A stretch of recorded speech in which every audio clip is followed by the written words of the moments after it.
Greetings and salutations, everybody. Hot off the presses, it's a brand new issue of the Weekly Hero. I am, of course, one of your hosts. My name is John Campea. It's an awesome honor and privilege, as it is every week, to have you guys come in to the editorial room here as we're going over all the articles here for the Weekly Hero. And joining me, of course, is my cohort here on the Weekly Hero, Mr. Robert Meyer Burnett. Robert, how you doing, sir? John, I have this strange memory that I saw you earlier today, but we were in Hollywood. We were in Hollywood, and today and now we're sitting in our individual studios. For those of you wondering, why aren't we doing the show from the main studios? Because we shoot other things in our main studio. We have a little show at the stream that we produce there called Hey Queen.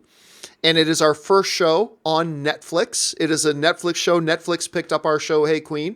And we're shooting episodes of that in there this afternoon. So I said, you know what?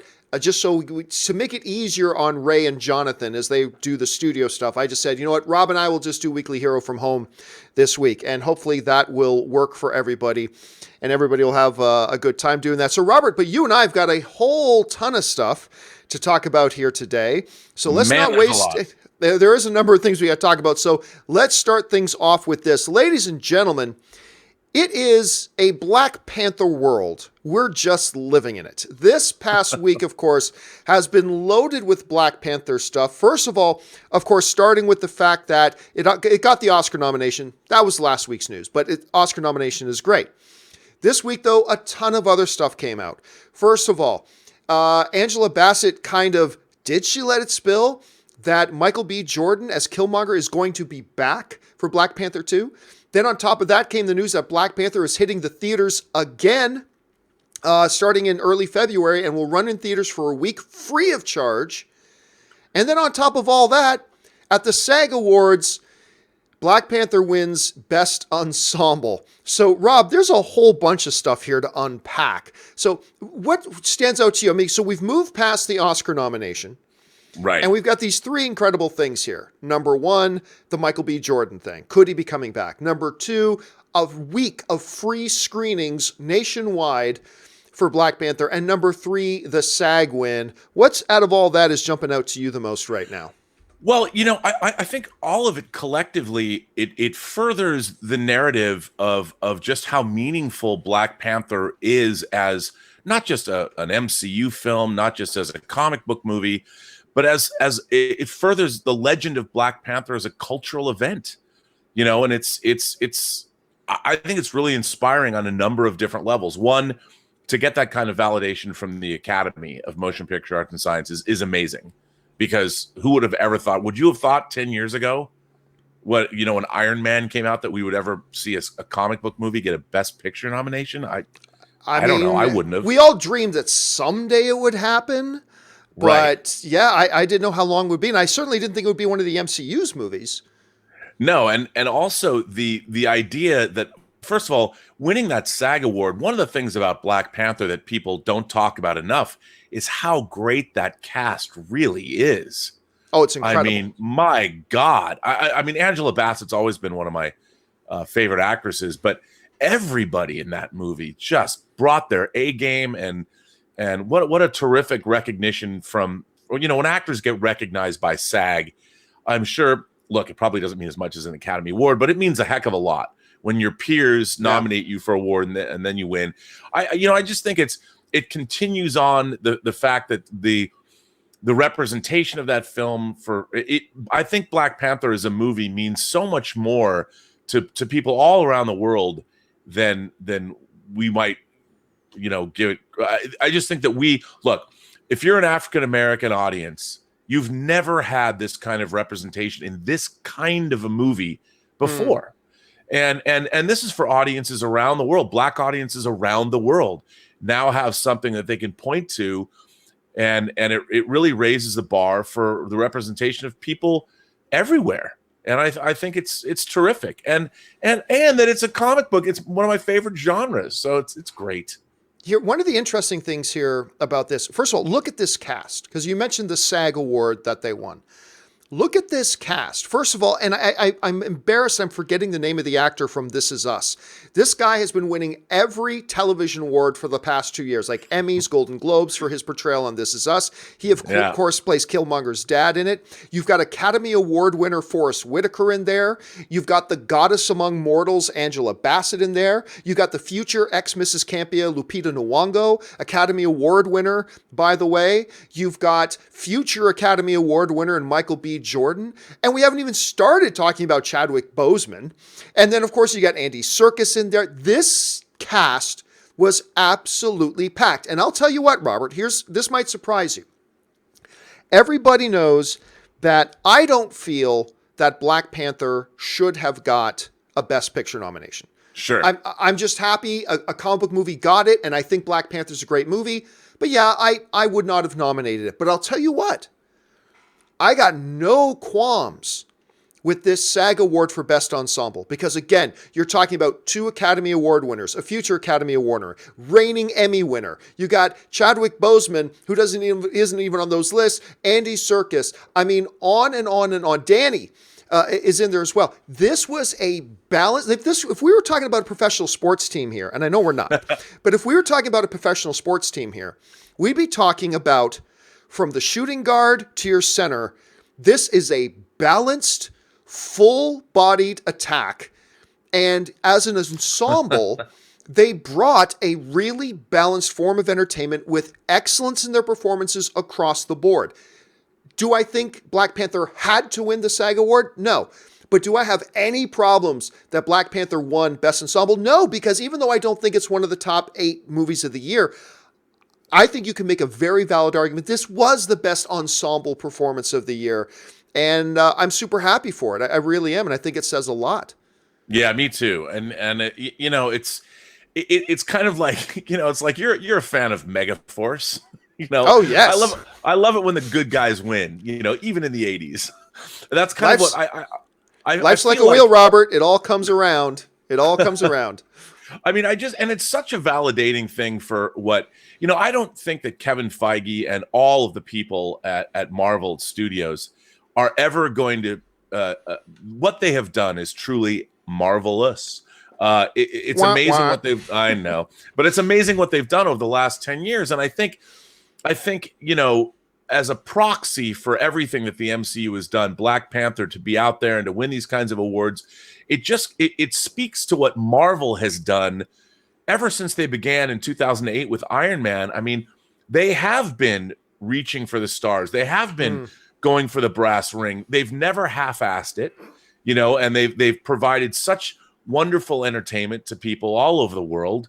And it's a great thing. It's great that I never thought, 10 years ago that I would ever live in a world where we would have 22 films, much less one of those films being nominated for Best Picture and winning SAG Awards. And it's just great. And it's a real testament to what we're getting as audiences and the fact that the MCU is still delivering. And we have 2 more movies that are coming out that I'm deliriously excited for. And they're not going to stop anytime soon providing this great entertainment. It's great. Well, they got 3. I mean, we got Captain Marvel, we've got That's right. Endgame, we got Spider-Man Far From Home, and then whatever's coming after that. I mean, it's just stacked. And again, I know I'm the guy who says it doesn't deserve a Best Picture nomination, but you know what? Hell, at least a comic book movie's been nominated. Hell, at least it's a great movie. At least it's a great movie that's been nominated. Like every year at the Academy Awards, often the movie I pick doesn't win the Academy Award, but I'm okay with it as long as it's a great movie. Right. I wouldn't have given Black Panther a nomination, but as long as it's at least a great movie, and it is a great movie, and again, the ensemble thing I think is well-deserved, and it's a good day for everybody. Okay, let's move on now to the next topic here. And this is something we did cover on the John Campea show the other day, but it bears bringing up again. We have been tracking the ever-ascending heights of Aquaman. And, and just how higher and higher it goes. You guys know, I always said, when other people were saying this movie's going to flop, I always said, this movie's going to be a success. But to me, success meant $500 million, Right. To me, success meant $550 million. And people would say, well, can it hit 800? And I'd be, no, it can't hit 800. Can it hit a billion, John? Never going to hit a billion.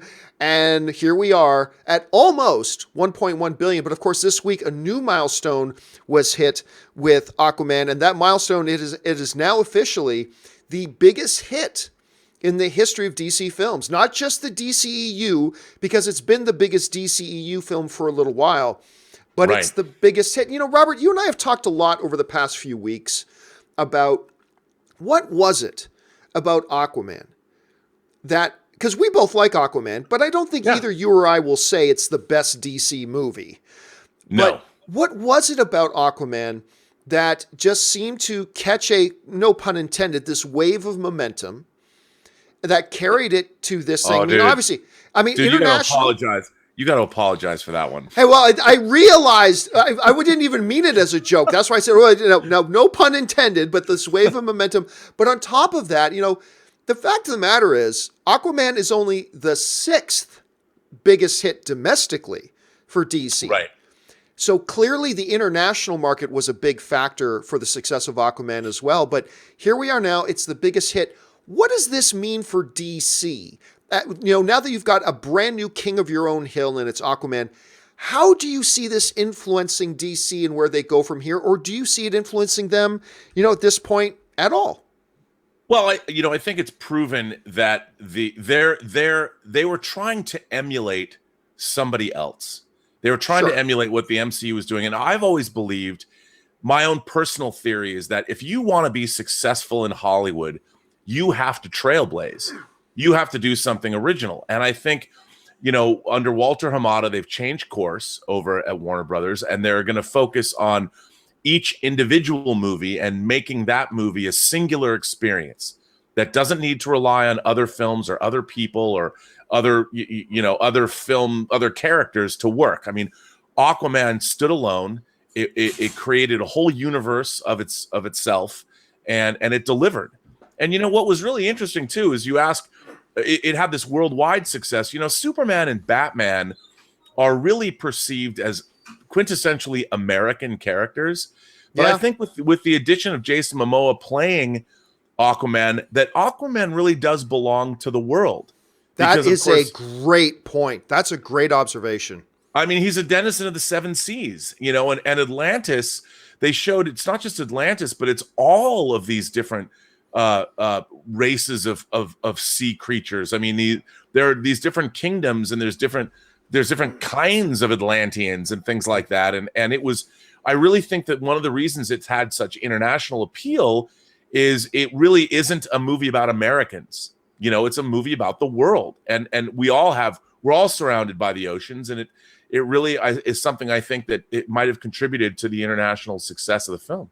You know, honestly, you know, every once in a while, Robert, you remind me why I have you around, because you are so smart. That's a brilliant insight that I don't know why we haven't thought of before. I think you're absolutely right, because when you think about Superman, truth, justice, and the American way. Right. Batman is very much the protector and guardian of urban America, right? And you know, and all this kind of stuff. With Aquaman, he is, you know, by nature, Aquaman is an international character. He is the king of the seas. And then when you're talking about having a guy like Jason Momoa and then a guy like James Wan directing, on top of all that, you're bringing a real big international flavor. And I got to say, Robert, most brilliant thing I've heard today, that's the win. I hadn't really considered that. And I think that sparks it right on the nose. So then let me ask you this. Let me ask you a little bit of a reverse question here then. You know, Aquaman right now only sits as the 6th biggest domestic movie for DC, behind such films as Suicide Squad, Wonder Woman, Batman vs. Superman. Why has it done so well internationally? And I think you just gave us a good reason, but not kind of replicate that same sort of popularity here. I have another theory about that. Fairy tales and flights of fancy are, I think, much more accepted in other countries, more so than America, because the fairy tales that are intrinsic to our country is basically the Western. You know, that was all the other fairy tales of gnomes and sprites and all the Asian fairy tales, they're much older than America, and it's more baked into their culture. So what we saw in Aquaman with, the giant seahorses and the sharks and the other kinds of creatures, I think that that's more of an international thing than it is in America. So the fantasy elements of Aquaman, I don't think played as well here, which is why it was too fantastical for Americans, but the rest of the world embraced it because they have a much longer tradition of those kinds of things. Yeah, and let's make no mistake about it. It still did very well domestically. Of course. We're not trying to paint a picture here as if it really struggled domestically. No, it made hundreds of millions of dollars domestically. It did great domestically. Just when you look at its overall international worldwide numbers, number one DC movie. Yeah, just domestic, absolutely. number 6. So it's an interesting disparity, and I like your observations there. Well, listen, guys, we do have a couple of more issues that we want to talk about here, and then we're going to save some time for your live questions. But before we go into any more issues right now, right down in the center page of the weekly edition of the Weekly Hero, we like to talk about figures, because particularly Robert Meyer Burnett's figures. And Robert, you pulled one out today that is one I have never seen before, but I got to tell you, I really like it. Tell us about this one you're presenting today. Well, this is actually, it's not a Hot Toys figure. It was made by Sideshow, and Sideshow is the American distributor of Hot Toys, but they also, they predated Hot Toys in terms of making figures, and they had the Star Wars license before Hot Toys had it.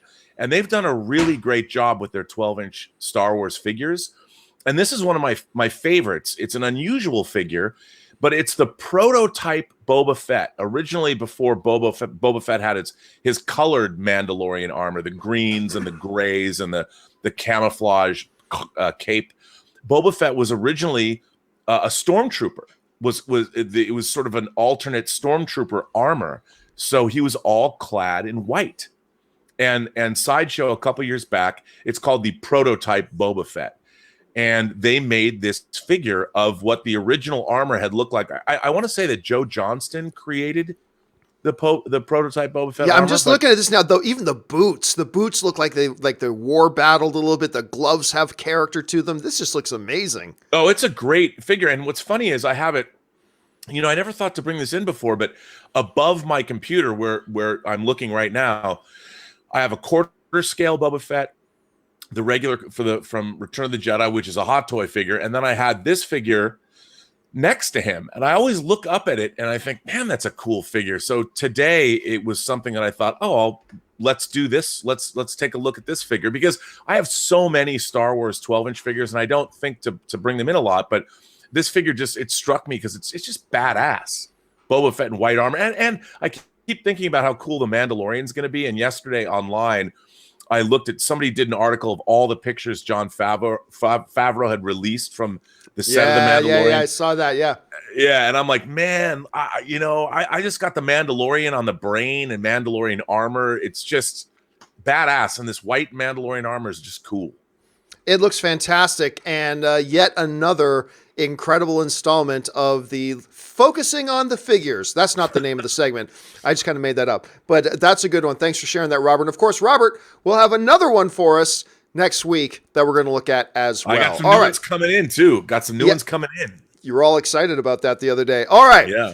Let's move on to our next topic here. One of the things, there was a report going around a little bit earlier this week that kind of caught my ire, because people shouldn't have been running with it as headlines because of the source and all that kind of stuff. But there was a lot of talk about the Black Widow movie, the impending Black Widow movie, which at this point is still not official, by the way. It's still not, they've lined up directors and writers and they're doing everything you need to do, but they haven't quite pulled the trigger on it yet. But we all know it's coming. We all know it's going to come. There were words getting out about maybe an R-rated version of this movie. Right. And there's no need for us to go into it again about, the merits or lack thereof of the story of an R-rated thing. It does at least bring up the topic about, let's say for argument's sake here, Robert, that Kevin Feige gets a phone call from High Lord Emperor Iger. And High Lord Emperor Iger Kevin Feige gets down on one knee. What is thy bidding, my master? And Bob Iger says, you will make an R-rated Black Widow movie. And then Kevin Feige, yes, my master. And he gets up and he goes about the business of making an R-rated Black Widow movie. So let's, for argument's sake, say that's the case. I don't see a lot of gratuitous nudity. I don't see Kevin Feige doing a lot of shower sex scenes with Black Widow. So my question to you, Robert, is if they did do a Black Widow R-rated film, what would that look like? Like if they wanted to experiment with and say, let's try R-rated Black Widow, but there's certain things Emperor, Iger wouldn't want us to do, shower sex scenes, blah, blah. But so then what would an R-rated Black Widow movie look like to you? Well, we talked a little bit about this before, and Black Widow has sort of an R-rated origin. I mean, she was trained as a killer. She was sterilized by the Russian government, presumably the people that she was working for. So she's kind of got a hardcore background. I can only see, the only thing I could see is that there'd be, you'd up the violence quotient. But I have to tell you, I just can't see it. I thought about this and I'm like, I don't think the MCU is PG-13 at best. There's too many kids that love the character. There's audiences all around the world. I just don't think that they would do that. But if they did, I think it would be a violence thing. I think they would make her, you would see bone crunching, kick your face in, kind of like John. I don't think it would be John Wick style shooting people in the head because that's not her style.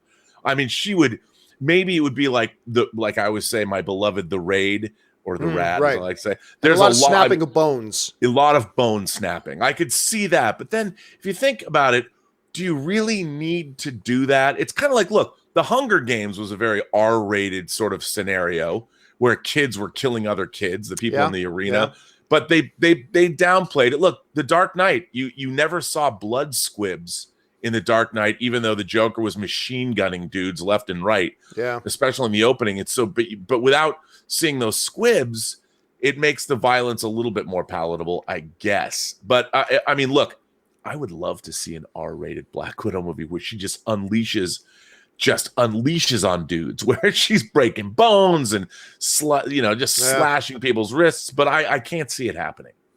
The biggest, and by the way, I think if they did an R-rated one, I think what you just described is probably exactly what they're going to do. I don't see Disney doing a lot of F-bombs.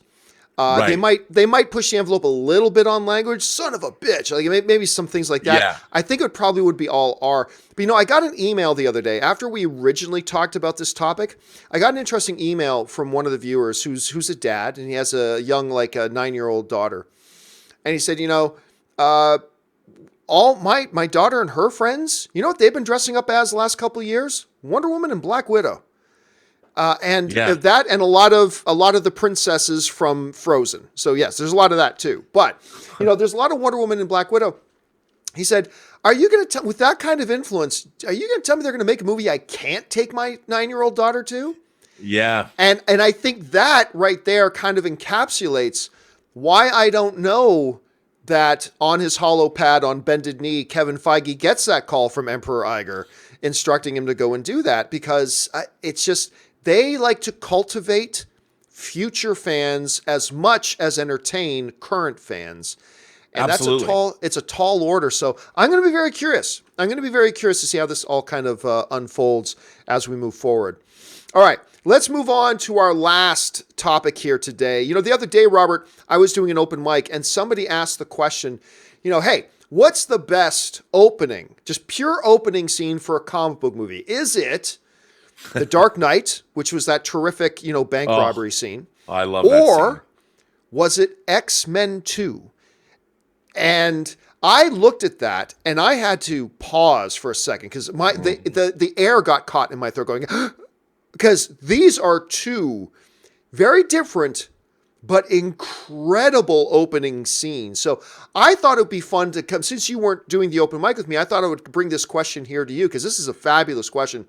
Robert, what to you is the best opening scene for a comic book movie? I'm offering the options of X-Men 2 with Nightcrawler or the bank robbery in The Dark Knight, but maybe there's another one we're not considering here. What to use the best opening scene for a comic book movie? Okay, I'm gonna go off the reservation, and I'm gonna say my favorite opening for a comic book movie is Superman the movie, which Oh, we're on Krypton, and we meet Jor-El and the three outlaws from Krypton. You see a totally alien civilization. I mean, it's epic in its scope. It's the whole guilty, and you have Terrence Stamp as Jor-El, as Zod saying, both you. And then one day you're heirs, and then the Marlon Phantom Brando Zone. as Jor-El. Yeah, Marlon Brando is Jor-El, and Terrence Stamp is Zod, and it's not what you expected, but it's like, okay, here's an alien civilization, here's Krypton, here's the three outlaws from Krypton that you later meet in Superman 2, and it just feels epic and huge, but I love that opening. But then again, as a Michael Mann fan, I love the feel, the sort of heat. It felt like these criminals, or the beginning of his movie Thief, or the movie Heat. I love the heist in The Dark Knight. I love that heist. I love, and the attack when you see Nightcrawler's powers. One of the great things about the opening of X2 is it's pure comic book fantasy. You're watching this blue character, you're watching Nightcrawler, and he's bamfing. I mean, people forget now, but when you read it in the comics, that he always pops in and out with that sound effect, bamf. Bamf, Like, yeah. what does that look like?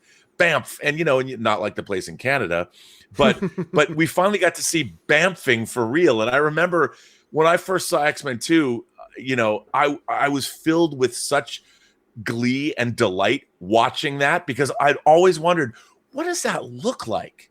Because they could never convey it in the comic book. You had to see it in motion. And they did such a good job. It's so great in terms of showing a superhero with his powers, a mutant with his powers. I love the opening of X2.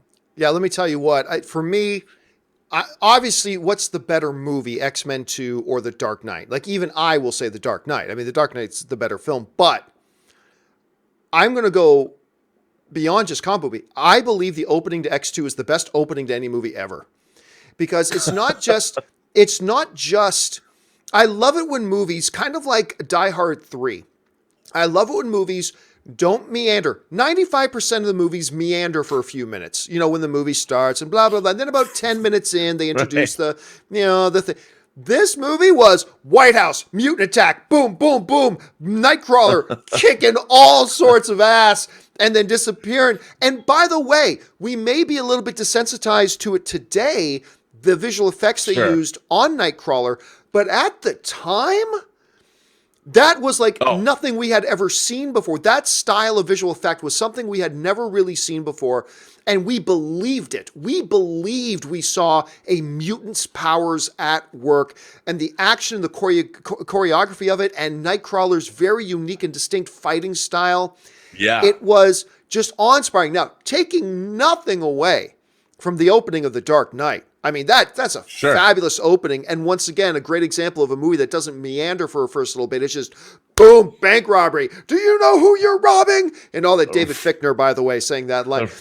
And by the way, bit part for David Fichtner, and he just kills William. it, of course. William. Yeah. I keep saying David, because I've got David Fincher in my mind. Yeah. But William Fichtner totally kills it, as he always does. He's so good. But man, for me, I gotta go, for that reason, I gotta go X-Men 2. It's just one of the most exhilarating, exciting, showing us things we had never seen before, all this kind of stuff, all rolled into this delicious package. And I think it's my all-time favorite opening. I think it's my all-time, but yeah, hey, no wrong answers here. I had somebody write into me the other day, actually, Robert, saying the opening for Winter Soldier, when Captain America and Black Widow and their team assault that ship in the middle of the ocean. That's an awesome opening, and that's they're a great talking one. Before they jump out. Natasha's talking about which girl should you date. They're having that great banter, and then he just jumps out of the plane. I love that. Yes. What are you doing Saturday? Well, everybody in my quartet is dead, so right. and you got George St. Pierre, one of the greatest mixed martial artists of all time, in there as the leaper. Was in there. He was great at that fight between Captain America, And George St. Pierre was fabulous. So that's a great opening too. Guys, do us a favor. Jump down to the comment section below and let us know what are some of your favorite openings for comic book movies of all time. Is it one of the ones we've already talked about here? Maybe it's another one. Jump down there and leave us your thoughts. Okay, guys, we still got some time here. So since this week we're doing the Weekly Hero Live, which we don't usually do, we thought, why not? Let's take some live questions from you guys in the audience. So we're going to do that right now. And we're going to start things off here with Godzilla Love Campea. And Godzilla Love Campea writes, hey guys, is Godzilla a superhero? Ooh, I would personally say no, Robert, because usually a superhero is an individual with unusual and unique powers and blah, blah, blah. Godzilla is a monster. He's the king of the monsters. I don't know. Would you consider Godzilla a superhero at all? No, I mean, I can understand. I think what's interesting about Godzilla is Godzilla's played both sides of the fence, depending on what movie you're watching. Like if you watch the first Godzilla, he's clearly a villain. You know, right. he's a product of nuclear fire, and he comes to wreck shop on Tokyo. But, you know, later on in a movie like Godzilla versus Megalon, like when he teams up with the great giant android Jet Jaguar, they're clearly heroes. But I don't think he's a superhero. I think he's king of the monsters, like you said. Although I love Godzilla. And even look at some things today. Like today you have the Godzilla movies, right? Where he's kind of the savior of mankind against the other titans.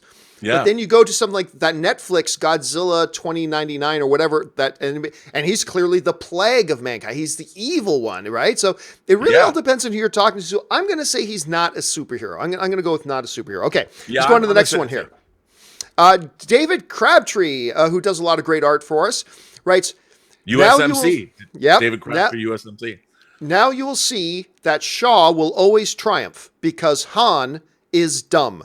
From Lord, of course, he's quoting Dark Helmet. He's misquoting beautifully Dark Helmet from Spaceballs. Hashtag Han had it coming. Oh, I kid, Robert. New artwork is on the way. By the way, one of my all-time favorite lines of any movie. Now you'll see evil will always triumph because good is dumb. Can't wait to see the artwork, David. All right, Luke1234 writes, any news on the Silver Surfer script? I have heard nothing. Robert? Yeah, nothing. Zero. And that makes sense because, like, as of right now, Disney still doesn't have the rights to Silver Surfer. So yeah, right. Yeah. Anybody who's writing a Silver Surfer script right now is doing it totally on spec.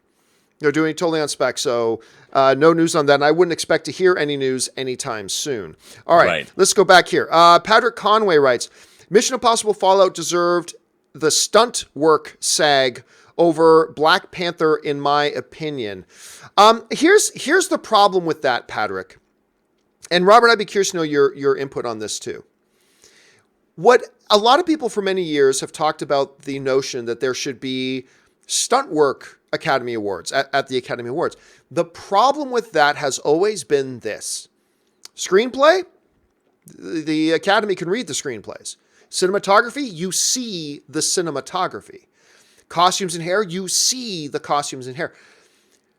What is a stunt and what isn't a stunt? What was CGI? What was actual stunt work? What was this? What was that? The Academy is not there with their boots on the ground to actually see what happened. So I'm actually curious to, how does SAG pull that out? How does SAG actually judge and all that kind of stuff? Because, on its surface, look, Tom Cruise should just be handed that award, man. He strapped himself to the side. I mean, going through the movie, he strapped himself to the side of the plane, flying helicopters, doing these halo jumps and blah, blah, blah, blah, blah. But is he a stuntman? Does he qualify for something like that? I mean, I don't know. It's just the reason why I've always said I understand why the Oscars don't have a stunt category is because how does the Academy even vote on that? Did they just take everybody's word for it? Oh, you I know you weren't there, but Gus, he climbed 18 stories to do this stunt and blah, like they weren't there. They can't see the actual stunt work and it just makes it problematic. I don't know. How would you handle that, Robert? No, I agree with you. I mean, it is really tough. And when Tom Cruise takes center stage and he's doing all of his own stunts, he's taking away from the artistry of the stunt people that have been working on the movie in a way, because, even Tom Cruise's stunts have to be planned by trained professionals. It's not like Tom Cruise is like, I'm going to jump out of a plane today. he's got a group of people that are planning these things and helping him achieve these amazing visual feasts of stunt work. But I think it's hard to, having worked on sets with people like R.A. Rondell, who's a big stunt coordinator. I mean, he does a lot of great work, but stunt work is really a collaboration amongst a lot of other people, groups of people.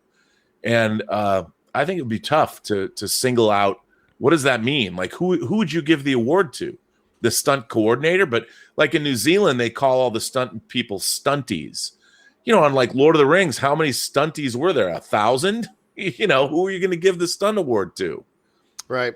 All right, let's move on here. The next one comes to us from Neil Before Zimmer, who writes, have you seen the new documentary, Where's My Roy Cohn yet? I've never even heard of this thing. Robert, have you heard of this?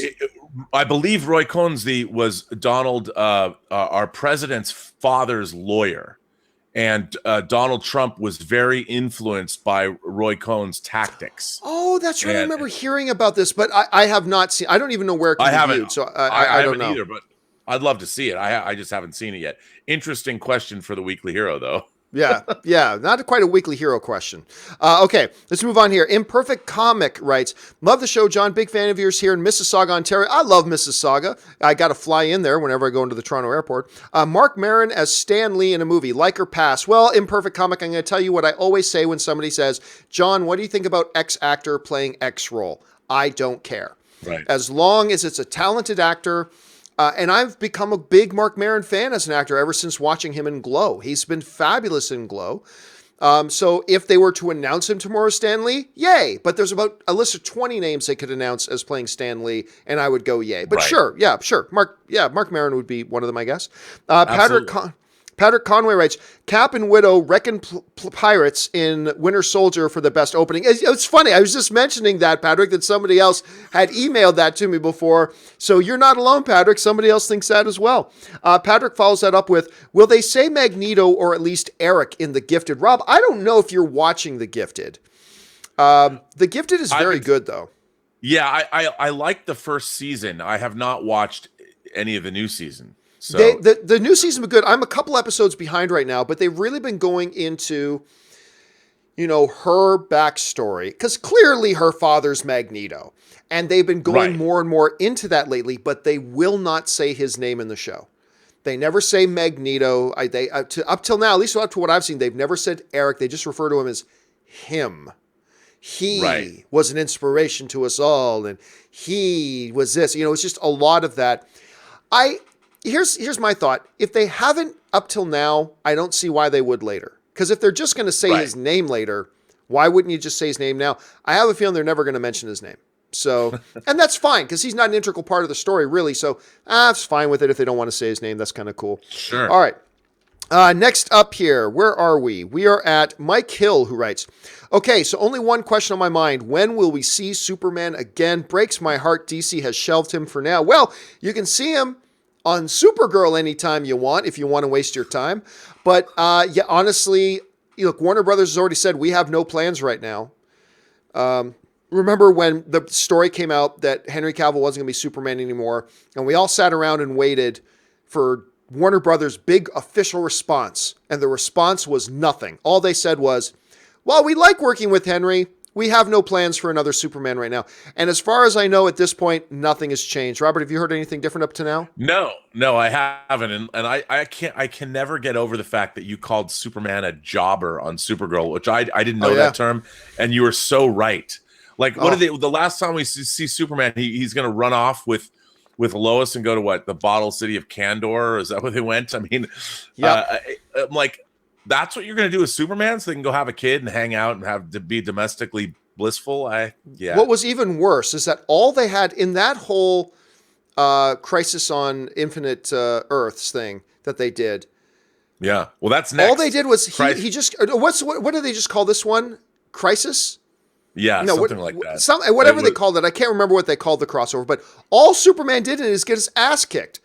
From start to finish, he just constantly gets his ass kicked. And then the ultimate insult. Because I thought, and I promise I won't go long on this because I've bitched about this way too much.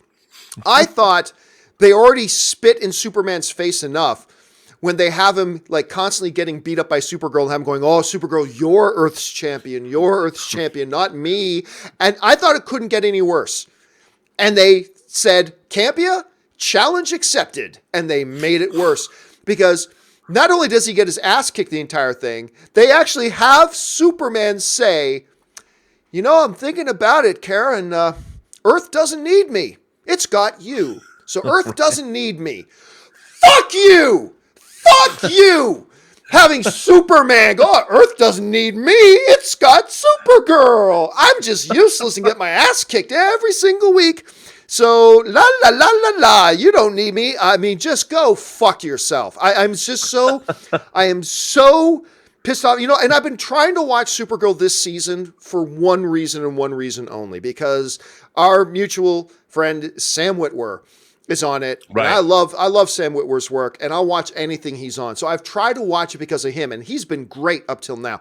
I just, after that, I was like, fuck this show. I'm never watching this fucking piece of shit show again. It's already a bag of shit. I'm just not going to, but I've tried to watch it for other reasons, and just screw you. Screw you. I'm so mad about it. Anyway, it just pisses me off to no end. And don't mince words, John. What do you really think? Oh my God. And you know what? I refuse, because Supergirl's a great character. So I refuse how this, car of monkeys and clown suits and everything have been running this show. I am not going to let that affect my appreciation for the character. I'm not going to let it affect and I'm afraid if I keep watching this, it might start to affect my appreciation for the character. I'm not going to let that happen. Anyway, sorry. Enough of a rant on that. Let's go on to happier things, shall we? All right. So, O'Day writes, Kit Harington for Wolverine, Justice for Han. Again, I don't care. I like Kit Harington. Put him in anything, and I'll be happy to see him. Mr. Hank Dunn writes, Daniel Radcliffe is my pick for Wolverine in the MCU. Good on ya. Again, I don't care. So KW Garrett 83 writes, breaking news, Nolan's 2020 movie is a sequel to 1997's Steel with Shaquille O'Neal. It will answer all those unanswered questions like, who thought Shaq could act? And that was the big question we all had. Who thought it? First of all, how did that movie ever even get made? Do you remember when that was coming out? Yeah, again, that was a character. I mean, he was in Superman comics, but Steel was really introduced. Interestingly enough, that this has come up, the Reign of the Superman storyline that introduced the character of Steel came out. The animated version came out this week. Yeah. So it came out along with the Death of Superman, and you can get it in HD and see where Steel came from. But that was that's a very funny. Yeah.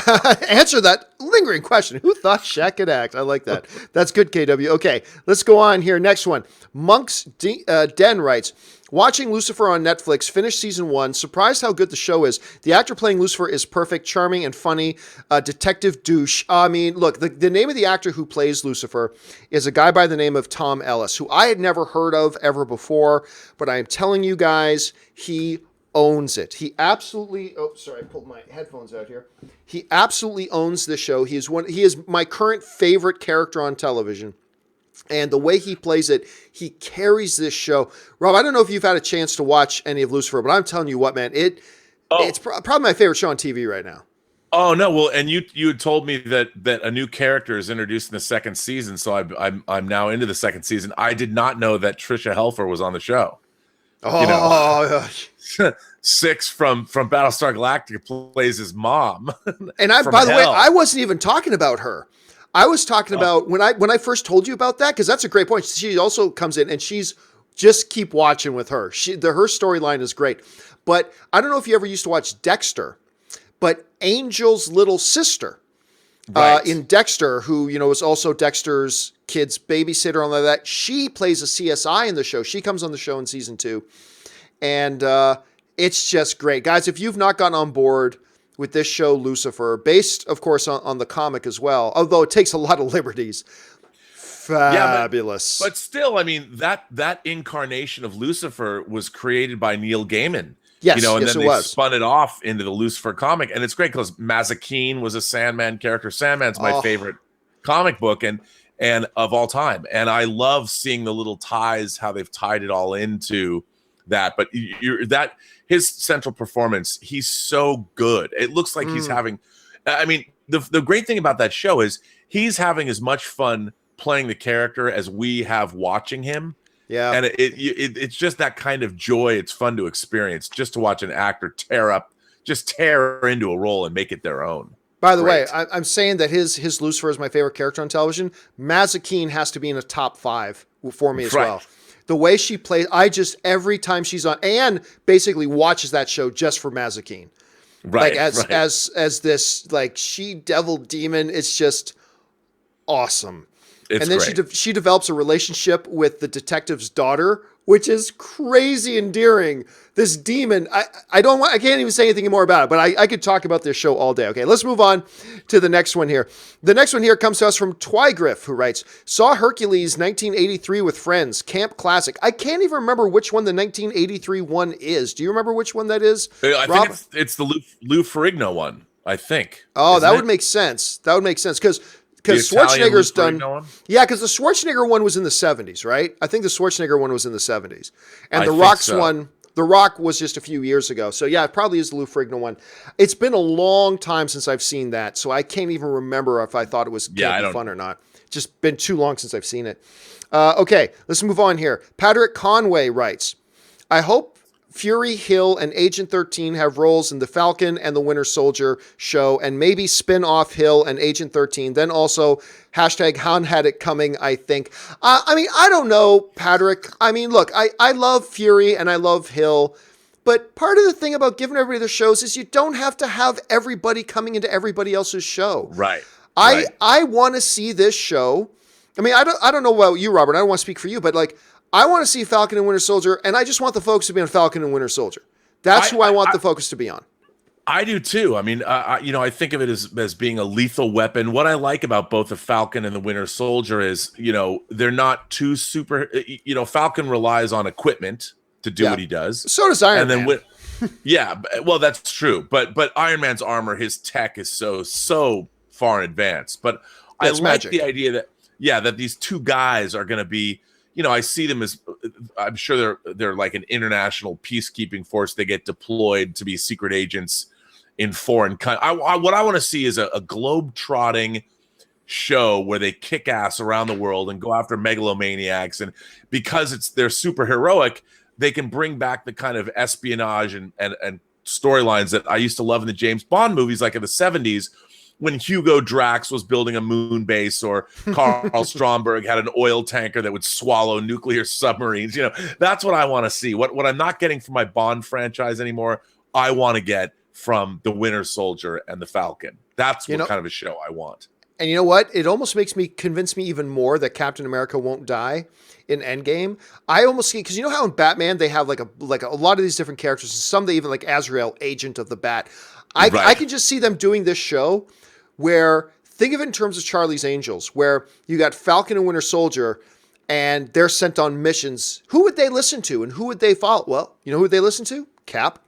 So if Cap said, guys, I need you to find out the mystery of this, and they are, all right, Cap. So I can see that being a part of it, and maybe you don't even ever have to see Chris Evans. You never have to see his face, just on a speaker, just like in the old Charlie's Angels. Good morning, guys. And they'll call the show Justice Bros. That'll be the name of the show. Justice Bros. Anyway, mark it. You take it to the bank. It's going to be called Justice Bros. I'm in. Somebody's got to make some Justice Bro artwork so we can sell t-shirts. All right. Siri Von Bennett writes, regarding fake Marvel deaths, as a comics fan, I know no one stays dead. It becomes a matter of how do they get out of this one, like serial Batman episodes. I mean, you raise a good points here, because you're right. Every week we end with Batman and Robin tied up on some elaborate gear swinging thing that will ultimately kill them. And how do they get out of it? Sure, yes. But again, I cannot recommend highly enough this video on the death of Superman by Max Landis on YouTube. Because he really eloquently, near the end of the video, expresses just how much them fake killing Superman hurt comic books. And it's weird to say because we had a resurgence, but seriously, go and look at that. And I think that means even more and is more relevant for, modern movies, and it has a very negative impact. Them constantly going back and fake killing has a negative impact. And I don't know if you've experienced, like I told you, Robert, about how it really did affect my enjoyment. I still enjoyed it very much, but it affected the impact on me at the end of Infinity War because I just knew, oh yeah, no, he's not dead. Oh, I don't want to go, Mr. Stark. Well, you're not actually going anywhere, kid. You'll be back in 6 months. You'll be back because Far From Home's coming out, and you're going to be in it. And just I don't know if you've ever had that experience, though, Robert. Have you? No, well, I'll tell you. When I was a kid, the Dark Phoenix saga, I was reading it when it was coming out. In the late '70s, early '80s, and when Jean Grey gets killed, it was like a gut punch. And then they had resurrected basically a clone of Jean Grey in the character of Madeline Pryor, who becomes. It's really cool what happens, and I really liked how that played out. I mean, Jean was dead, but then they had a way to have this other character that was basically a clone of hers. But then they had to bring Jean Grey back in X-Force 1, and I'm like, they didn't have to do that because they had a really interesting way to deal with. First of all, Jean Grey died. And then they brought her doppelganger back in the character of Madeline Pryor, and it was really cool. And then when they brought Jean Grey back, I was like, I'm out. And by the way, a lot of people mistakenly when they think of Nathan, when they think of Cable, they think, oh, Cable is the son of Jean Grey and Cyclops. He's not. He's the son of Cyclops and Jean Grey's doppelganger, Madeline Pryor. Right, That's who's right. So a lot of people forget that. All right. Yeah. All right, let's go on to the next one here. The next one comes to us from Murray Reich, who writes, did I miss one? No, I did not. It seems like deaths in the MCU is becoming like Looney Tunes already. Yeah, I mean, it kind of is, but I'm going to trust they're going to course correct that as they move forward, Murray. It is, I mean, I always semi-joked and kind of serious about the fact that the one issue, as much as I love the MCU, the one issue I had with it was the fake deaths. And it's almost like the way the Supergirl show did it when they went, oh yeah, Campea? Challenge accepted. We're going to do Infinity War and kill them all and bring them all back. So it's like, it's kind of become the summit, the peak of that whole philosophy. But I have a feeling, Robert, I don't know this, but I have a feeling that once we get on the other side of Infinity War and we're heading into Endgame now, I think you're going to see Marvel do this a lot less. I think you're going to see them doing it a lot. Like, you can't continue at that pace once you have Infinity War, right? Like, I think you're going to see the next time they kill a character, I think that character stays dead. I don't know. What do you think? No, I agree with you. And I kind of have a different take on, because for me, Infinity War happened. Thanos snapped his fingers and half the galaxy or half the universe was eradicated. So within the confines of that particular story, they lost. And Thanos won. And however they're going to change it around doesn't invalidate that story. It still happened, the Thanos story. He got the Infinity Stones. He accomplished what he wanted to accomplish, and half the universe disappeared. That we're getting another story, and hopefully they will change it around, which is great. But it doesn't, to me, invalidate what happened in Infinity War. I was actually surprised the first time I saw Infinity War how it ended. I mean, my jaw was on the floor at the end of that movie. And even though Endgame will change that, presumably, it doesn't change the power of the actual story of Infinity War that was told. So it doesn't bother me. I don't sit and think to myself, oh, well, they're going to come back. That's a different story. How they're going to come back is different. But the story of Infinity War and what Thanos wanted to do, I think that it was such a rip-roaring yarn. I loved it, and the fact that it ended the way it did is still great. Nothing diminishes that ending. I think even though there's another story. Let me give you an example about why it does, because for me as an audience member, it radically alters my experience with it. So here's an example. One of my top 3 all-time favorite television shows ever is Sons of Anarchy. Right. Now, for those of you who never watched it, I'm about to drop a little bit of a spoiler for what happens with one of the characters. But the show is years old now. If you haven't watched it by now, you're clearly not interested. Okay, so my favorite character on the show was Opie. Ope. Ope was my favorite character on the show. Jax's best friend. He was this monster of a man. And just I loved this character. I loved him. I loved him. I loved him. And when they killed him in the show, it had an impact on me as an audience member because you knew that's it. Ope ain't coming back. So now I am suffering a reflection of the grief that the characters are suffering because I have now lost this weekly friend of mine, Ope in Sons of Anarchy. He's gone. He's dead. The ramifications are unchangeable. He's gone. He's not in the show anymore. When Jax is in trouble next week, Ope isn't going to come in to save his ass. He's gone, and I'm never going to get to see him again in the show other than reruns, right?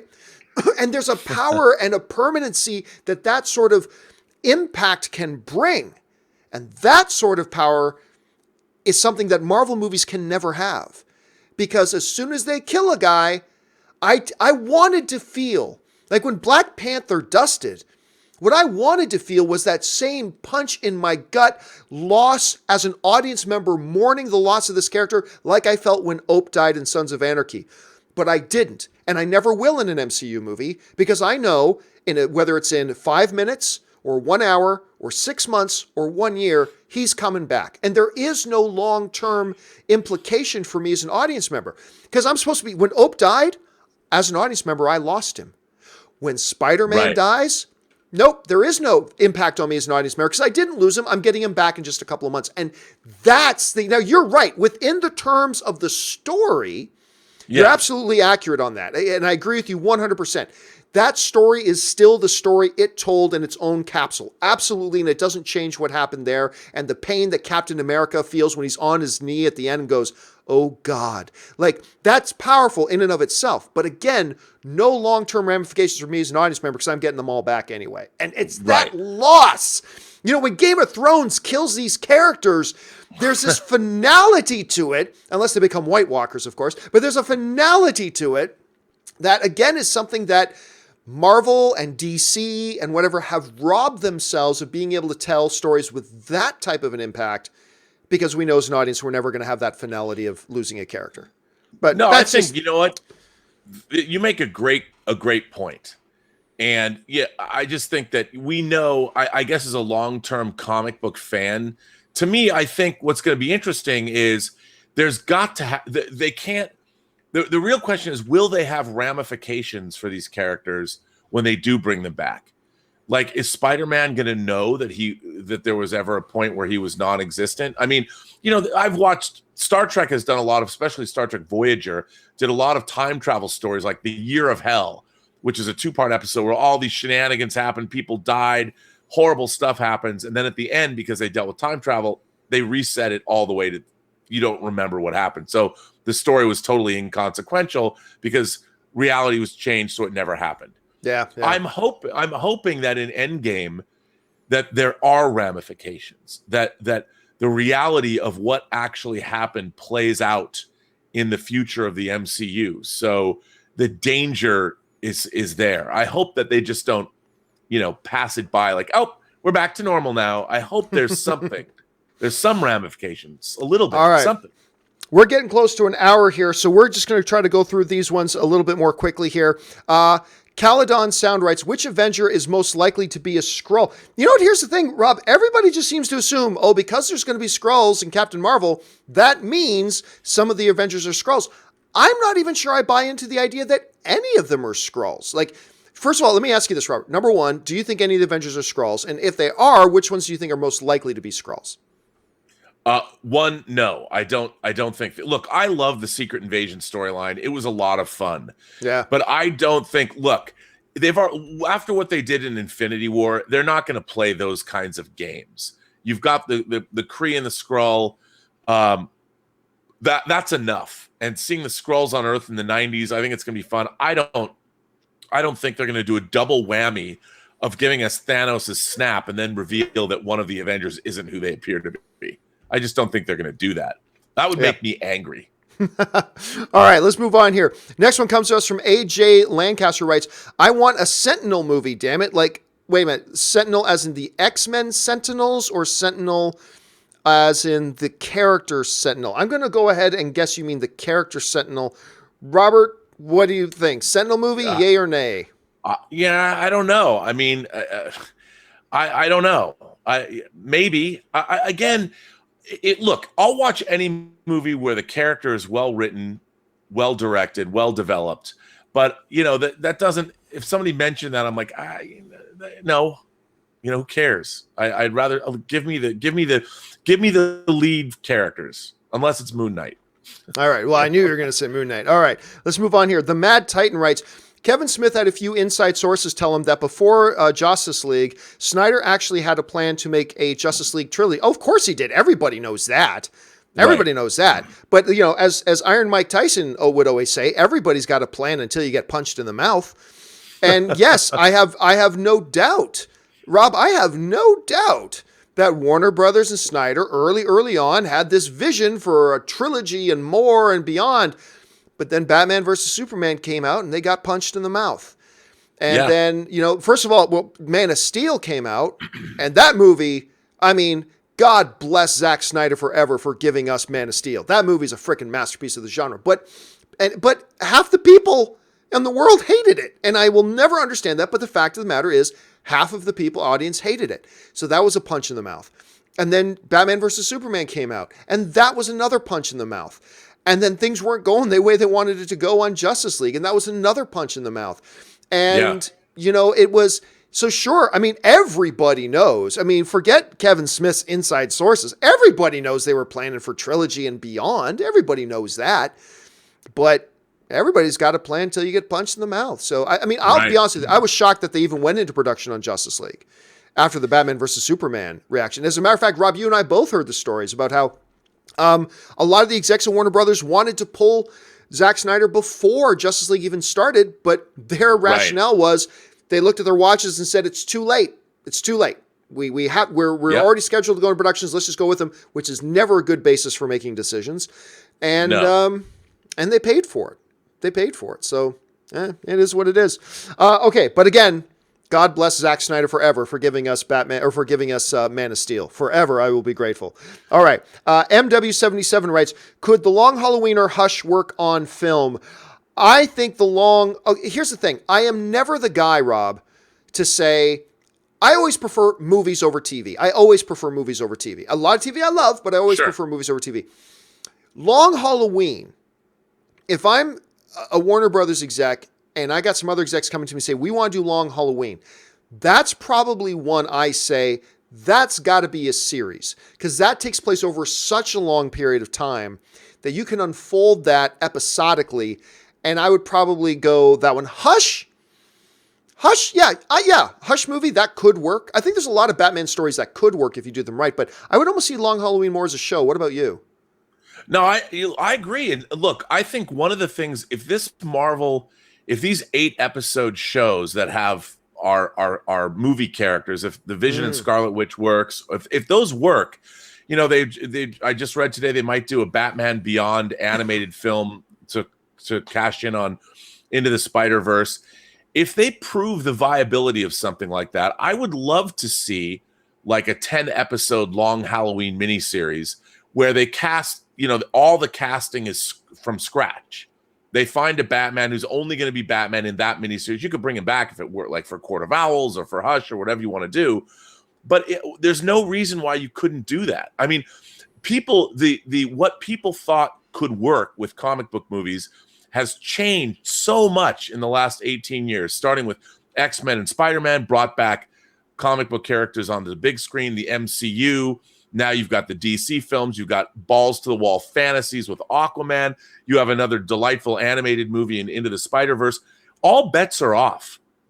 It really now comes down to who's got the vision and will they be given the money to actualize that vision? Like, why isn't there? Look, Watchmen fascinates me because if Watchmen works, I think it's going to not work, but you never know. Hope springs eternal. I love Watchmen so much. I'm just prejudicial against the show.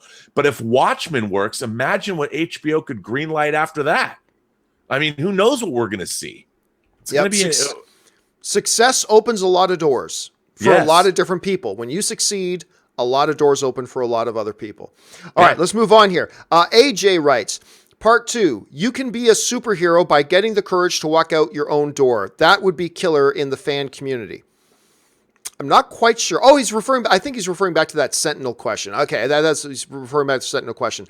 I mean, just going back to what Robert said, I think Robert kind of summed it up perfectly there and thoughts on that. And hey, you never know. And just like we were just talking about, if some of these things that they're trying right now start to work, who knows what that could open the door for later on? Because I agree. We've been hearing these whispers about Batman Beyond. I've been saying you can't do Batman Beyond. No one's going to care. As an animated movie, you could. And I've always said that.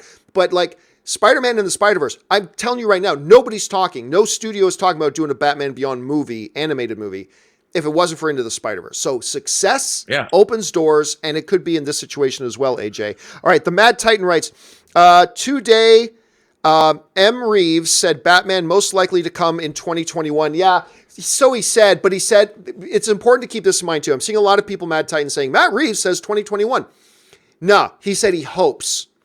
What he specifically said was, we've got no set date. I'm thinking 2021, but I've got no set date. That, I believe, will put it 5 years after they announced him as the director. It's either 5 or 4. I think it'll make it 5 years. After the announcement, 5 or 4. Anyway, let's say 4 for argument's sake to be safe. If that happens, it'll be 4 years after they announced him as the director on it. If it comes out in 2021. He also said some interesting things in that interview, Robert. He also really highlighted the fact that there is absolutely no connection between his Batman movie and anybody else in the DC cinematic universe. And he went on to say that unlike in Marvel, where the directors of the various films will consult and talk with each other, he said, I'm not talking to any of the other directors of their movies, and I'm not having any of the directors of the other movies talk to me. So I don't know at this point, Robert, you think maybe we'll get this Batman movie in 2021? Who knows? I mean, Matt Reeves is an executive producer on The Passage, the series that's on Fox now. I mean, he's going to be an executive producer on some Netflix series too. Remember, he worked out that whole deal with Netflix because he didn't have time to finish his Batman script. He had plenty of time to make all these deals with these other networks. Yeah, absolutely. I'm thinking about things like True Detective on HBO. What if you did one-off miniseries like that? True Detective has 3 totally different stories that they're telling. How about a Batman show like that, where you could do a Batman anthology? One of the seasons could be Batman set in the 1940s. Then you could do a Batman series set in the present day. You could look at various, like there's incarnations. It goes back to the comic books. If you think that like there's a comic book called Legends of the Dark Knight, and there's also all these Elseworlds tales like Gotham by Gaslight. Why not do a Batman anthology series where you have different incarnations? You could do an 8-episode arc about all these different kinds of Batman or different versions of Batman. Tough sell with the average audience, though, Rob. I mean, I think, you'll get the hardcore geeks would love it, but that would be a challenging sell. Let's just say that would be a challenging sell to get the audience.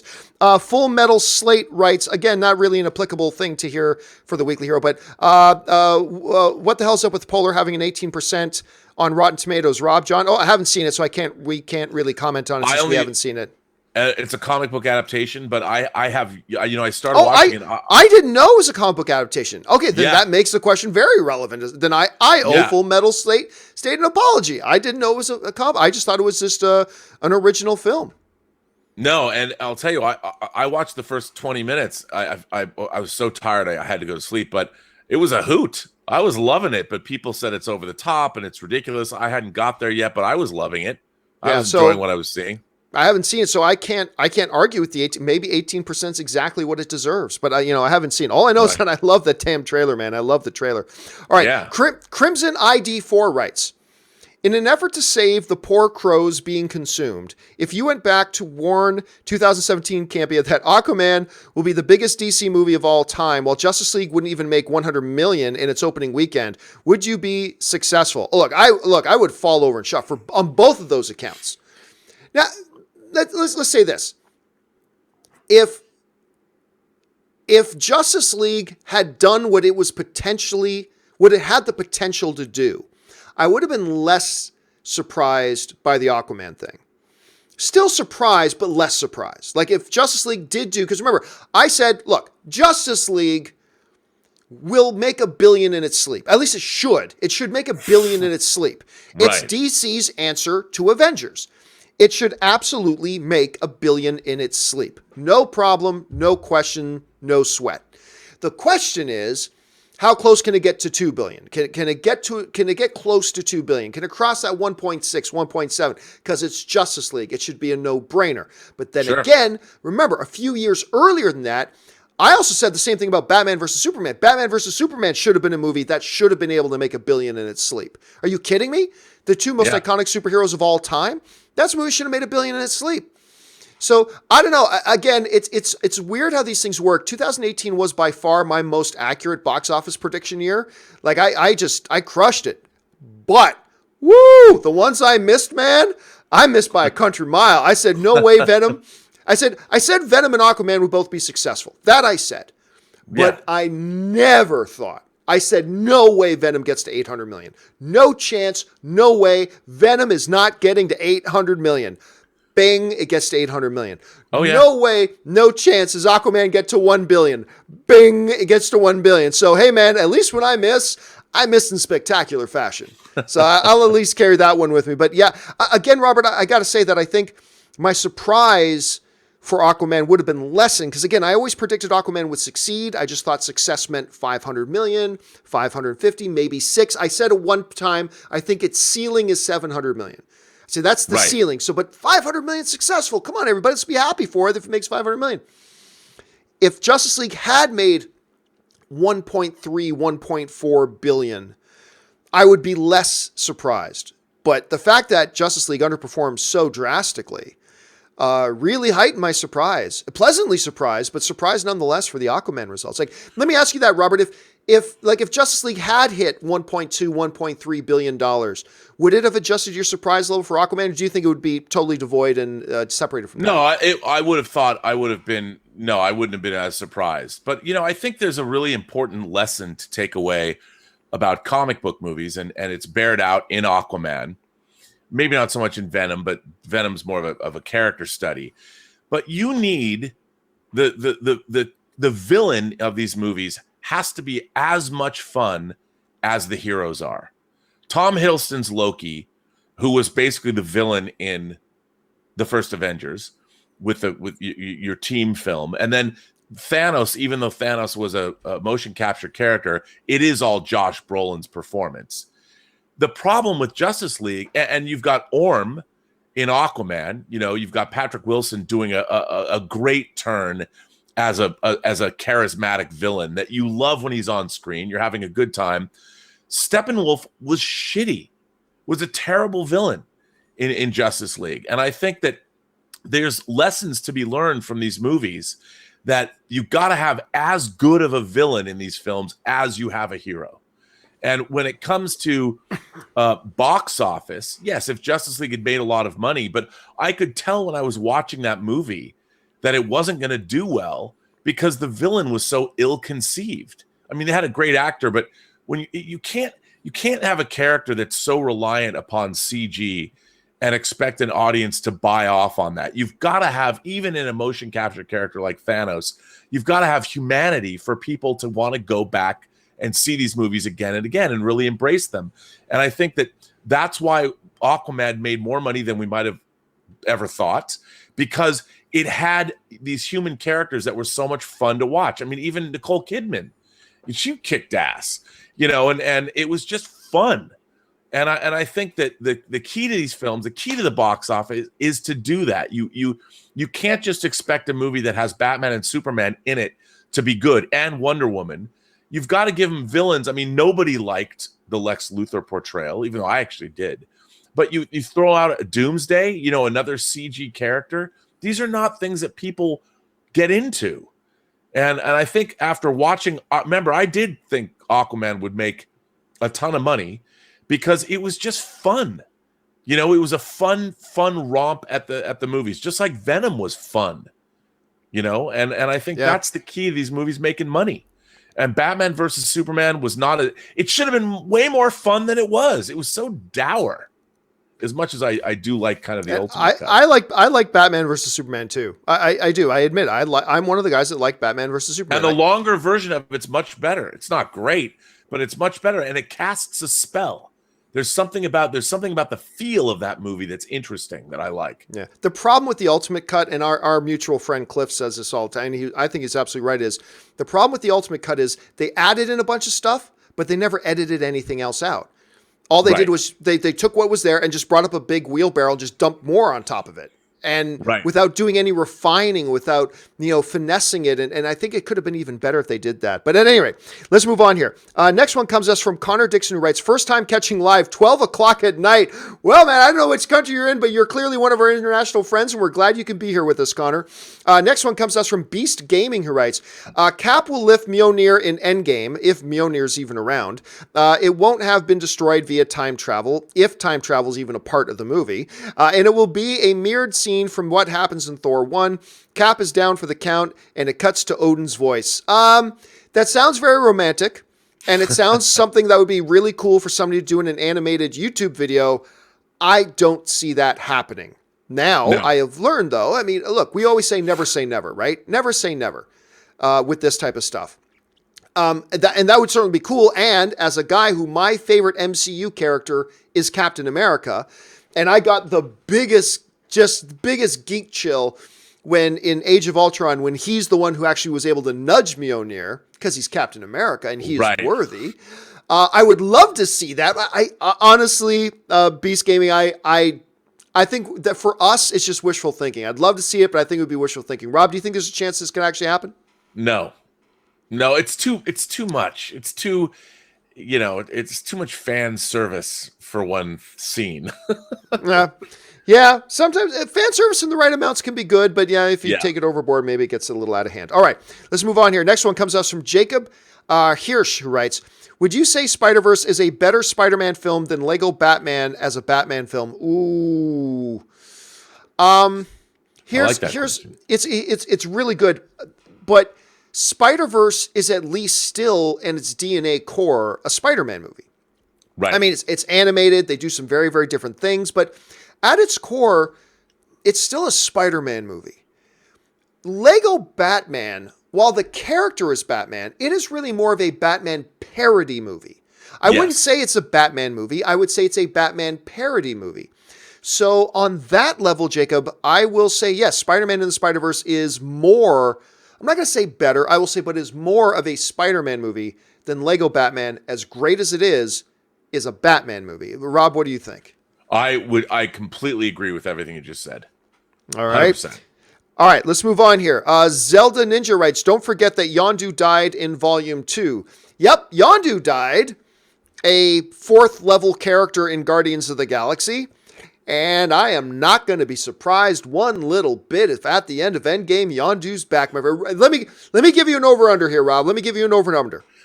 26% is the over-under. 26%. Over 26% or under 26% that Yondu is back by the end of Endgame.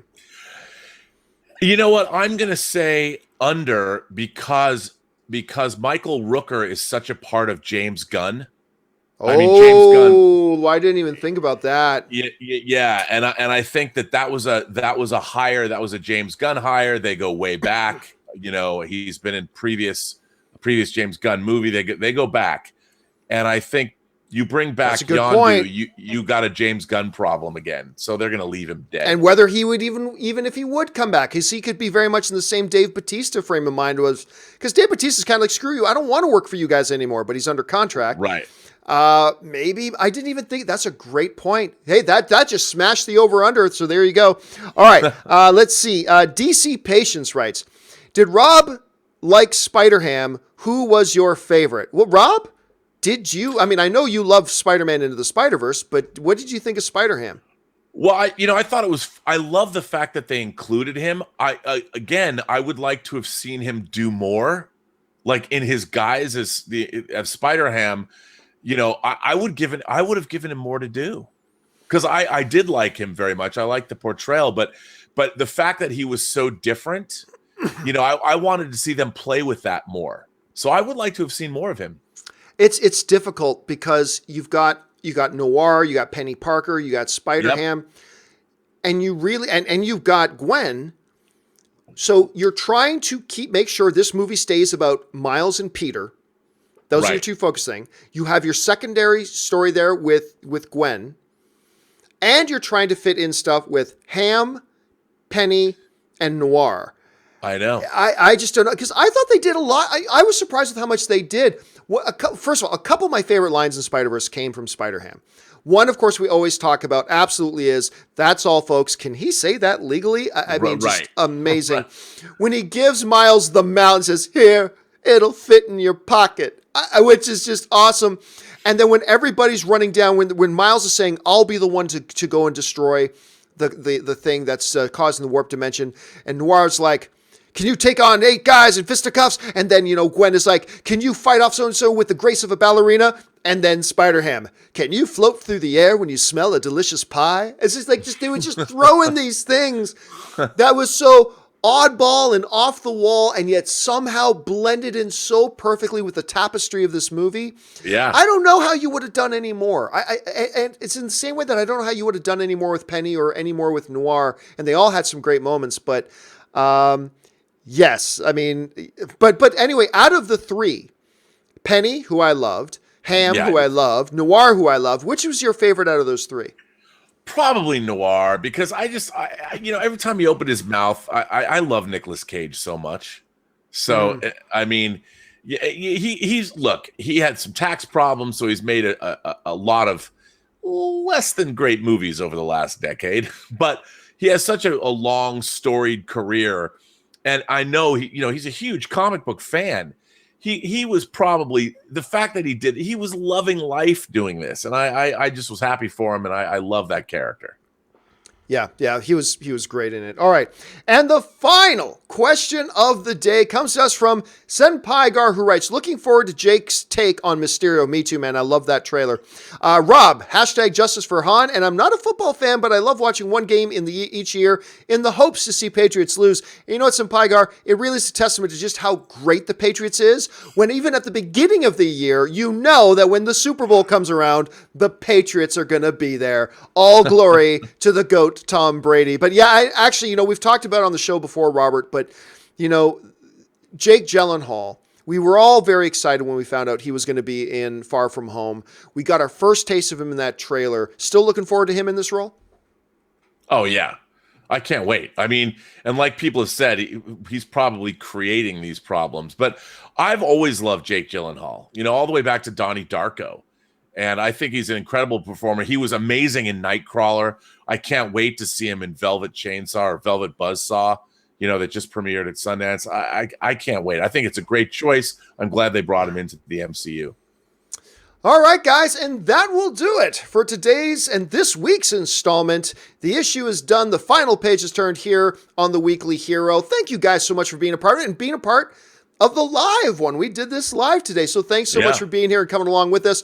I want to thank, of course, the co-editor here, Mr. Robert Meyer Burnett. Robert, where can people find you online? Find me on Twitter, BurnettRM. Find me on Instagram at RMBurnett, or find me on my own channel, The Burnett Work, or come to my website, theburnettwork.net. One word, The Burnett Work. And you guys can, of course, follow me on Instagram and on Twitter, simply at John Campea. Don't forget to join Robert and I again tomorrow for the next installment of the John Campea Show, when we talk about all things going on in the world of movie news. That'll do it for us, guys. Thanks a lot for being here. My name's John Campea, and until the next video.